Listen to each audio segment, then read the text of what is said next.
One of my favorite things about putting out defense rankings in fantasy football is I believe that it shows who truly has passion for the game of football and who doesn't. I have been watching football since I can remember being alive and playing it myself on the defensive side of the ball, so I know I have a good eye for defense, and I know that you can trust me with my defensive rankings. So that's exactly why we're going through the top 12 defense rankings in 2024 fantasy football. But first things first, I am still giving away free FFN hats. I'm doing one per week to somebody who goes down there, drops a like on the video, is subscribed to the channel, and puts in their favorite defense for 2024 fantasy football. So go down there, drop a like on the video, subscribe to the channel, and go down there and tell me who your favorite defense is for 2024. So let's go ahead and hop into the first tier right here, and it really hasn't changed. If you watch the defense ranking video I did just a couple months back, Cowboys and the Ravens are still my number 1 and 2. And honestly, it's for very good reason, in my opinion, because when you look at the Cowboys defense, I think the one thing that you could take away from what they did this offseason was obviously they lost Dan Quinn.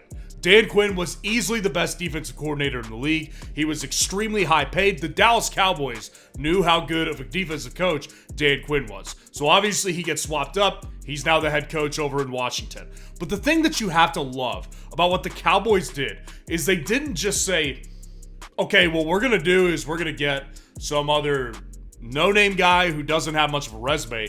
No, they went out and they got another guy who failed as a head coach, yes, but Mike Zimmer is a fantastic defensive coordinator. Mike Zimmer may not be the most likable guy. A lot of Vikings fans probably do not like Mike Zimmer, but the reality is Mike Zimmer knows how to coach a defense. He just does. So Mike Zimmer coming in, I don't see the drop-off being that steep. Like, there may be a drop-off of, like, Dan Quinn being in tier 1 and Mike Zimmer's in tier 2, but we're not talking about some monumental drop that the Cowboys are going to experience because of the fact that their defensive talent is all still there. So obviously they get Trayvon Diggs to shore up the rest of that secondary. They're going to be ball hawks over again because their secondary coach is very, very good. That front seven, it's still humming with Micah Parsons there. So I don't really worry about the personnel, and now you have a defensive coordinator coming in who, yes, like I said earlier, did fail as a head coach, and probably he's not the most likable guy, but the guy knows how to put together a good defense. So I just really don't see Cowboys getting outside of the top 3. I think they definitely have the ceiling to be the number 1 defense again. And I think the Ravens are very similar. You know, the thing about the Ravens defense is when you looked at what they did this offseason, they lost, obviously, Mike McDonald, who is now the head coach over in Seattle. Well, he was a great defensive coordinator for the Ravens. Or was he, though? I actually have serious questions about that, and that's because of the fact that I have been a Pittsburgh Steelers fan my entire life. The Pittsburgh Steelers, I've watched every single game since I was like 5 years old.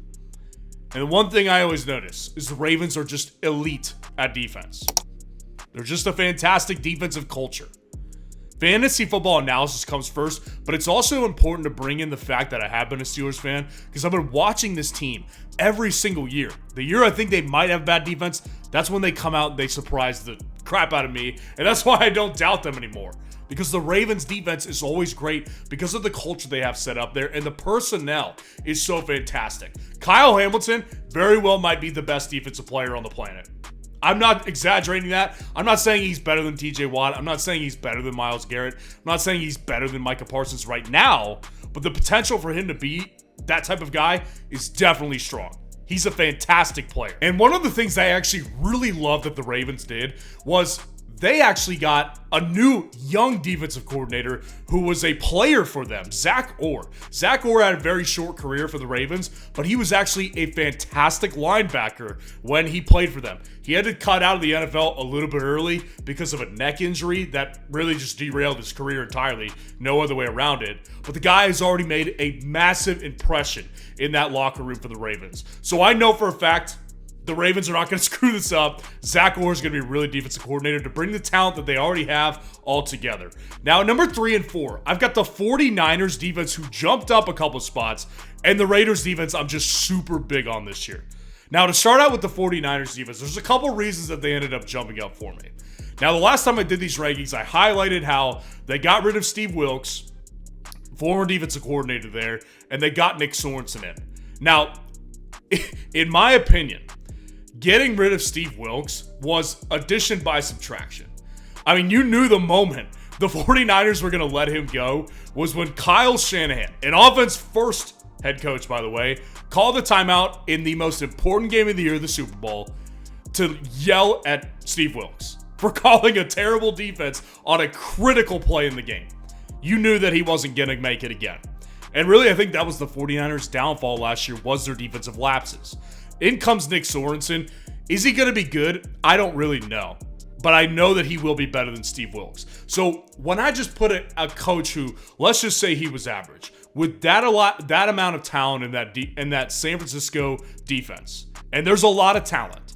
The talent there on the back end is probably their weakness, but I do think that with a new defensive coach, and they've got some young faces on that defensive backfield, I think the 49ers defense is a shoo-in to be a top 5 team, and I think I'm probably putting them at their ceiling here at number 3, but I really do believe that the 49ers will be rejuvenated with a different defensive coordinator this year. Now with the Raiders, this is a team I'm so big on their defensively this year. I actually think the Raiders defense is what's going to keep them in most every game this year. I think their offense is going to be bad, but I think their defense is going to keep them in so many low-scoring games because of what they have done, man. I can't stress this enough.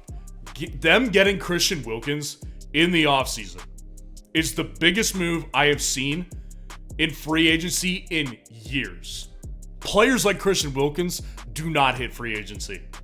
They got a massive deal getting Christian Wilkins. It's not like they got him for cheap. They had to pay him a premium because he is a premium player in the prime of his career. So that's why I'm shocked that Miami let him go. They ended up getting a massive player here. And you know what this does? It opens up Max Crosby for an incredible season. So IDP people, keep an eye on Max Crosby this year. Max Crosby could be in line for an 18 to 19 sack season. And I just think that the front 7, the havoc they're going to create in Las Vegas this year is going to be so massive, it'll have a ripple effect with the defense getting more turnovers in the secondary as well. So the Raiders defense, I think they're the shock of the year. I think that if you're actually paying attention, it's not that big of a shock. But for just casual fantasy football fans, the Raiders defense is going to be a defense that you will fool a lot of people on when you have them and your league mates don't, because I think the Raiders defense is a top 5 defense this year. Now, the Bills defense is at number 5 and the Browns defense is at number 6 here. Now, with the Bills defense, I think that the most important thing that we have to remember with the Bills, even amidst a offseason where they lost personnel on the offensive and defensive side of the ball, is that with the Bills in particular, they are just a very well-run defense with Sean McDermott. Sean McDermott is a defensive guy, and yes, he has his fair share of shortcomings. I'm sure Bills fans don't always love Sean McDermott's decision-making at all times, but the guy knows how to coach a defense. That defense is all on him. And I think the one thing that I like about what they did this offseason is they added a safety in round 2 of the draft and a defensive tackle in round 3. So that defense was, honestly, before the draft, I was iffy on the Bills defense because they were getting older. Well, they got 2 really important positions filled in value spots of the draft, and now they've got a younger defense again. So I think the Bills are going to continue to be the same. I don't see a massive season for the Bills, but I also see them being very good in fantasy. Now, with the Browns defense, I think that the Browns defense actually have the opposite problem, which is that I think they are getting older. They're 2 marquee guys, right? Myles Garrett and Denzel Ward, they're both still very good players. They both obviously had very good seasons last year. I would say that they're probably getting towards the back of their prime, and maybe there's a drop-off this year. That's the only thing that really scares me with the Browns and why I don't have them a little bit higher. Because if I really was confident about Myles Garrett and Denzel Ward still being really good, they would be at number 5 over the Bills. I don't have that confidence this year because they are getting older. So the Browns defense is still going to be very strong in fantasy. They're still going to get after the quarterback. They're going to make turnovers with that strong secondary. So I do see Browns being a very good pick as a defensive position this year. But I'm left wanting a little bit more from what they did this offseason. Now, the Jets are at number 7 and the Chiefs are at number 8. The Jets defense, number 1, Robert Saleh, also like Sean McDermott, can coach a defense. He was an elite defensive coordinator over in San Francisco before he even got hired with the New York Jets. So I know for a fact that defense is going to be taken care of. Number 2, the personnel is there. The personnel with Sauce Gardner, who is a lockdown, ball-hawking type of corner, and you've got your front 7 figured out with the Williams brothers. So I just don't see a personnel issue in any major hole that's on that defense. I also think it's worth noting, and I do not want people to take too much from this because I'm not a big strength of schedule guy this early in the offseason, but they do have the number 4 strength of schedule. I do think that's a factor. When you're that high in the strength of schedule, it means a little bit more to whether you're top 10 or top 12 in strength of schedule. We're still very early in the offseason, so a lot of things can and will change. But the Jets defense as of right now looks pretty strong. And with the Chiefs defense, this is obviously the defense that got them through and to a Super Bowl victory in 2023. Chiefs defense is for real. Chris Jones is a monster. That's a Hall of Fame type of player. Yes, they lost Ladarius Sneed, and that is a big loss. And Willie Gay at the linebacker position, also a big loss. But you know why I have faith in the Chiefs defense? Because not only is Trent McDuffie a good corner, who I think will fill in, maybe not as good, but he will fill in pretty nicely for Ladarius Sneed. It's all held together by Steve Spagnuolo. Steve Spagnuolo is just an elite defensive coordinator. I just don't see how the Chiefs defense is outside of the top 10 in fantasy.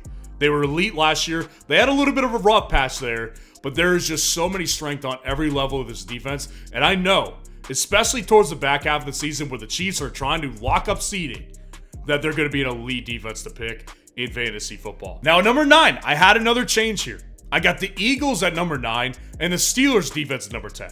So the reason I'm getting more and more in on this Eagles defense is because of what they did this offseason. They obviously got rid of Matt Patricia, who was he's just a horrific coach. Let's just be honest. Matt Patricia is not a good defensive coach. He's a defensive guy, failed as a head coach, and failed as a defensive coordinator. Worked with Bill Belichick, but that's kind of how Bill Belichick's coaching tree is. They're just not very good anywhere else. So they get rid of him, right? New defensive guy comes in. What I like about the Eagles defense here is they didn't just get a new guy. It's not just any guy. It's the guy that they wanted in 2023 and was actually in Miami last year and made their defense good in fantasy, Vic Fangio. Vic Fangio, make no mistake about this, is probably the best defensive coordinator now without Dan Quinn. Vic Fangio is an elite defensive coordinator. And I think that when you combine the elite defensive coordinator with a young ascending player, which Jalen Carter is, Jalen Carter, if everything hits this year, could be a massive disruptor on every play. This is a guy who is super athletic, got a ridiculous motor, is one of the best prospects at the defensive tackle position we've seen in years, only fell due to character concerns and some issues there, with his car. But this is an elite player in the making, and I think that Vic Fangio brings out the best from him. And the secondary is so much better than it was last year. Totally revamped through the draft, so I think that all holes get filled, and Vic Fangio puts everybody in the right position this year. I really like the Eagles' defense. Now, the Steelers' defense, it is what it is. That's just how I feel. They're going to do the same thing. Nothing has changed with that defense, really. They did make some additions. Their linebacking position has been shored up. I really liked the linebacker they got in this year's draft. But we're going to see the same Steelers defense because Mike Tomlin is still the same coach. The trends with Mike Tomlin is that they're going to finish middle. They're going to have some bumpiness along the whole season. So they'll be very streaky. They'll get you several weeks where they'll get you 15 to 20 fantasy points. And then they'll have several weeks straight where they'll get you either 5 or less points or even negative points. And their strength of schedule, by the way, the very hardest of the entire NFL. Their schedule is brutal. So the Steelers defense, I don't have a problem with telling you guys that they're a good defense in fantasy just because they are a defensive culture over there. But they're going to be the same as they always are, very streaky, and you won't be able to rely on them every single week, especially with that hard schedule. Now, to round it out here, It's the same as it was last time. The Texans and the Chargers defenses. The Texans defense, I think it's just a natural progression. When you chart out what the Texans team is, this is a team that, yes, is highlighted by CJ Stroud. Obvious franchise quarterback. The offensive weapons are better this year. The offensive line should be better this year. What about the coach? Coach DeMeco Ryans, defensive guy. A great defensive coordinator in San Francisco. And by the way, was a very good player for the Houston Texans at the linebacker position. So DeMeco Ryans, I just think that when you put those things together and you add on some key pieces, right? You add on some key pieces of this defense, and they go out and draft Will Anderson last year's draft. Didn't have a great season last year, but this is a very good player who is easily in line for a 12 to 13 sack season, if not more. So I think it's just a natural progression that you can trust the Texans defense this year in fantasy. And then with the Chargers defense, it's just all different. It's all different because of Jim Harbaugh. Jim Harbaugh does two things. Runs the ball down your throat and is extremely physical on defense. Those are Jim Harbaugh's two hallmarks for as long as he's been a head coach. Which is ironic because he was a quarterback. But he understands the importance of defense, and you want to know how I know? Because they had 4 big contract decisions to deal with this offseason. Keenan Allen, Mike Williams, Joey Bosa, and Khalil Mack. Who's on that team and who's not? They got rid of the 2 wide receivers, and the 2 defensive linemen, pass rushers, are still on the team. They made it work because they see the value of having those guys. And I think that Brandon Staley was such a disaster that when the Chargers come in and they go out and they get Jim Harbaugh, it just stabilizes that team so much. And with the talent that they've had for years on the defense, it should be a crime that they weren't better defensively for the past 3 or 4 years in fantasy football. The talent is all still there. And now they actually have a stabilizing force in that coaching staff to pull it all together. So the Chargers defense in fantasy this year, very good selection. So let me know what you think of the rankings in the comments below. And if you want to see the top 20 overall rankings for 2024 fantasy football, click on this video right here.